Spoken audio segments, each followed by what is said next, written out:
Welcome everyone to today's Financial Reports webinar. The webinar is designed to explain the format and use of financial reports and is a collaboration between Regional Development Australia and the Small Business Financial Counselling Program.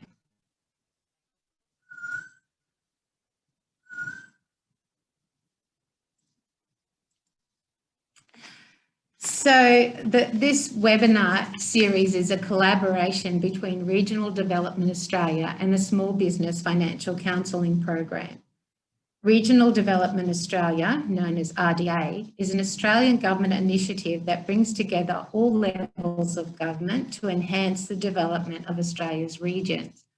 A national network of RDA committees has been established to achieve this objective. Small businesses around Australia can access individual support to grow their digital capabilities through ASBAS digital solutions. The program offers small businesses low-cost, high-quality advice on a range of digital solutions to meet their business needs. Digital advisory services include webinars, websites and selling online, social media and digital marketing, using small business software, online security and data privacy. The Small Business Financial Counselling Program is delivered by the Rural Financial Counselling Service Southern Queensland.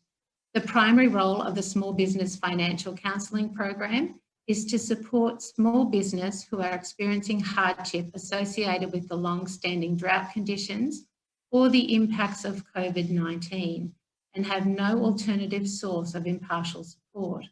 The support is free financial counselling. The Australian and Queensland governments provide funding to deliver the program. Hi, my name is Sharon Kingston. I'm a financial counsellor with RFC SSQ and I'm based in the Rockhampton, Livingston, Gladstone, Banana and Central Highlands area. We have counsellors across the southern Queensland. Our role is to educate, enable and empower business owners. Contact details are there on the screen. Please do not hesitate to contact me and I can put you in touch with your local counsellor. We encourage you to ask questions during the webinar. Send your questions using the chat icon at the bottom of your screen. Type your question, please be as detailed as possible. And we'll be monitoring and answering the questions as we go. Should you have any questions after the webinar, please do not hesitate to contact our service. Financial statements offer a window into the health of a business. Understanding the financial health of your business is vital to identify opportunities, avoid risks, and make strategic decisions. Having a good knowledge of your business enables you to grasp opportunities and limit threats easily. There are a number of items found on the accountant prepared financial statements, the core of which would be your balance sheet, your profit and loss statement, your cash flow statement, and the annual report. So a balance sheet shows what a business is worth. It shows the assets, liabilities and owner's equity of a business, what the business owns, what it owes and its investments. An asset, found at the top up here, is anything of value or a resource of value that can be converted into cash. For example, your current assets generally include things that are easily to liquefy into cash, like your cash at bank, which is already cash, your debtors or accounts receivable, people who owe you money, etc. Your non-current assets take a little longer to turn into cash. You would have to sell them, for example. A liability is something a person or company owes, usually a sum of money. The liabilities are shown over here. You'll have things like GST payable, what you owe in GST, loans, creditors or people who you owe money to. Owner's equity refers to the net worth of a company. It's the amount of money that will be left if all assets were sold and all liabilities paid. So you see here, the asset total is 157,287. your current liabilities is your total liabilities is 47,355. Your equity 109,932. When you add the liabilities and your equity together, you'll get the same as your assets. Comparable periods up here gives us an indication of the changes and how the business is going compared to previous years, months, or periods. Your profit and loss statement. A profit and loss statement summarises the income, profit, expenses and losses for a given time period. The statement can be used to compare time periods and analyse financial trends. It gives a basic flow of how the business is going, and amounts reported are GST exclusive. So at the top here, you have your income. It shows your source of income. You can split this into as many categories as you like.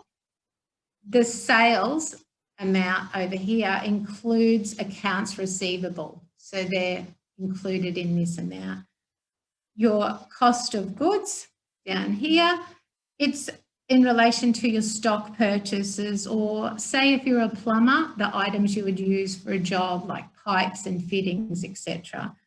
So that is included in your cost of goods.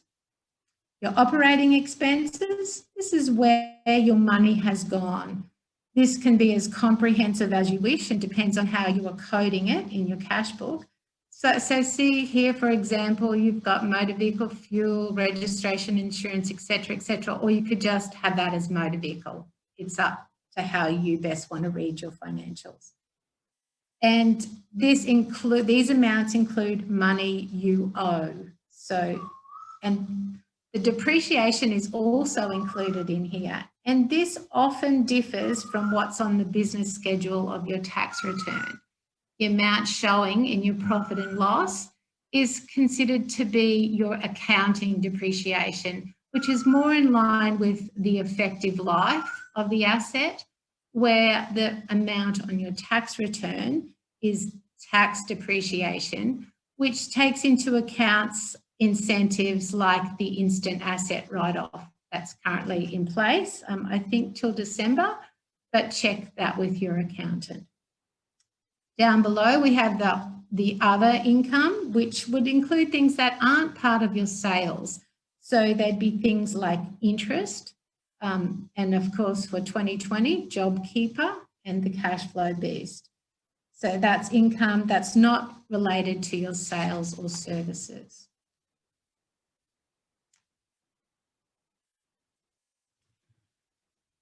The cash flow statement. A cash flow statement is a detailed indication of the movement of cash during a specified time period. It reflects the business ability to generate cash. The cash flow statement's broken into 3 sections: the operating, the investing, and the financing. So here at the top, you have your operating activities. This includes money paid out or received that has impacted your bank statement. It actually has gone in or come out of your bank statement. Adjustments are made for non-cash items, for example, depreciation, accounts payable and accounts receivable. And so that includes people who you owe money to or people who owe you money are taken out of this equation. The investing activities, that's anything that involves the purchase or sale of an asset, property, plant or equipment. Money spent to grow or maintain the business. So the sale of an asset will show as a positive because that's money coming in, and the purchase of an asset would be a negative. That's money going out. Then we have the financing activities, which are things like loans, a positive cash flow because that is money in your bank account. And deductions would be things like dividends paid out or principal repayments on debts, etc. The difference between the cash flow statement and the profit and loss, the profit indicates the amount of money left after all expenses have been paid, while the cash flow indicates the net flow of actual cash on the bank statement in and out of the business for the period.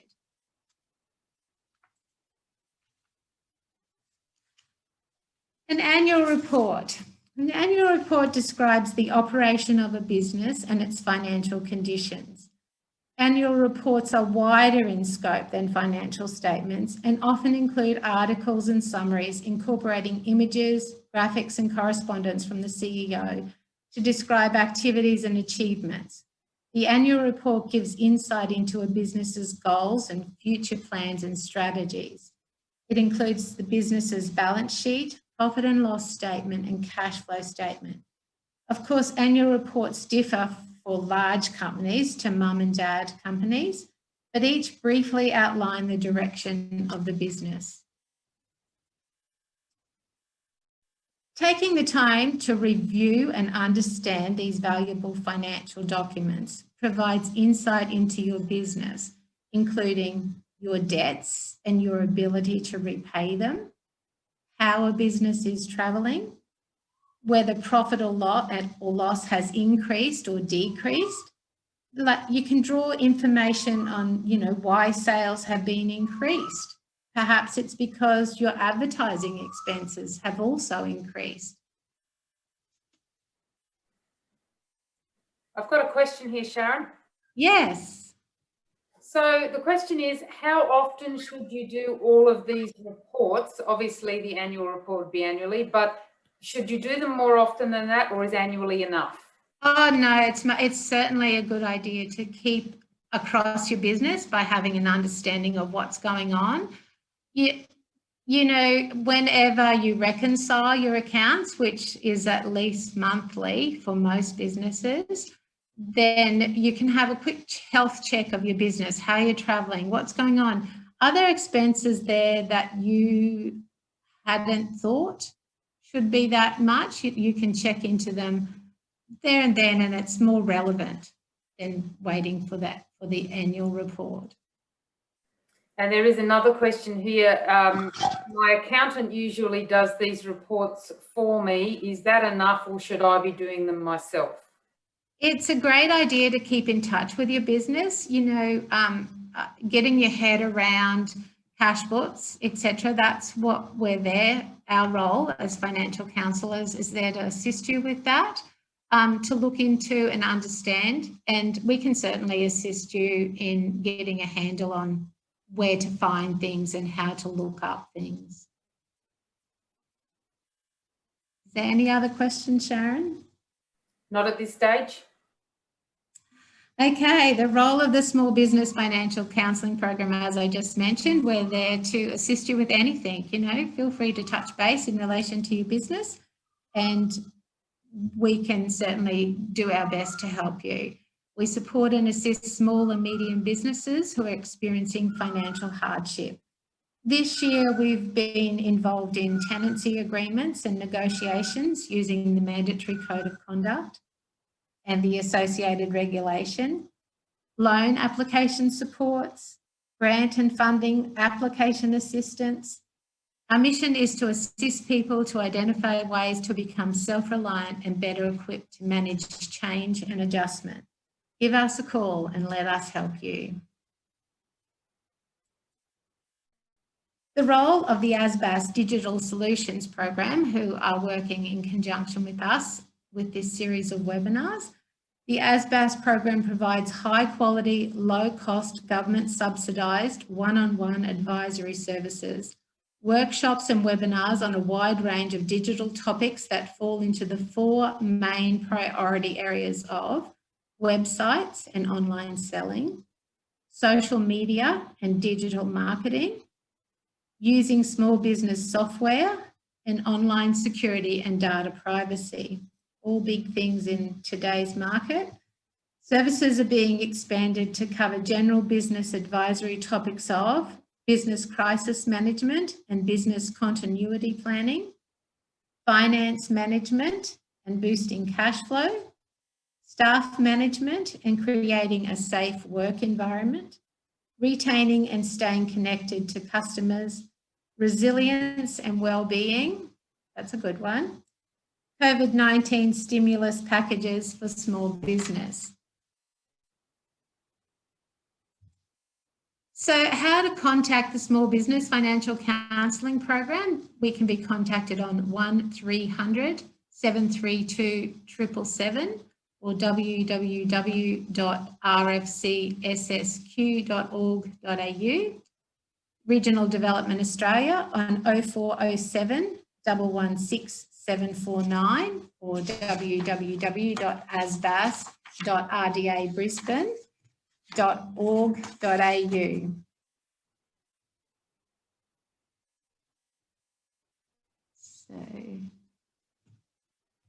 Sorry, I'm just trying to turn on my video. So we'll be waiting online should you have any further questions. Feel free to send questions into our service and someone will contact you with an answer. I do hope you enjoyed the webinar and please feel free to contact us at any time. Thank you and have an awesome day.